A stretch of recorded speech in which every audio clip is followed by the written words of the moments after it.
গর্ভাবস্থায় anomaly scan কেন এবং কখন করবেন জানুন বিস্তারিত। অ্যানোমালি স্ক্যান গর্ভাবস্থার সবচেয়ে গুরুত্বপূর্ণ স্ক্যানগুলোর একটি।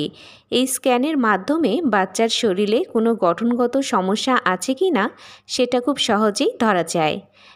কেন করবেন? বাচ্চার মাথা, হৃৎপিণ্ড, কিডনি, হাত পা ঠিকভাবে বিকাশ হচ্ছে কি না তা দেখা হয়। জন্মগত ত্রুটি, স্পাইনাল সমস্যা অথবা হাড়ের কোনো জটিলতা আগেই জানা যায়। প্ল্যাসেন্টা ও অ্যামনিওটিক ফ্লুইডের অবস্থান চেক করা হয়।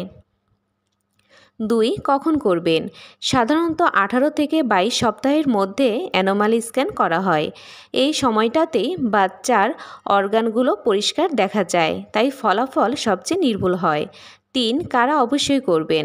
যাদের আগের গর্ভাবস্থার কোনো সমস্যা ছিল, ডায়াবেটিক্স, উচ্চ রক্তচাপ আছে অথবা ডাক্তার বিশেষভাবে পরামর্শ দেন। গর্ভাবস্থায় অ্যানোমালি স্ক্যান কেন এবং কখন করবেন জানুন বিস্তারিত। অ্যানোমালি স্ক্যান গর্ভাবস্থার সবচেয়ে গুরুত্বপূর্ণ স্ক্যানগুলোর একটি।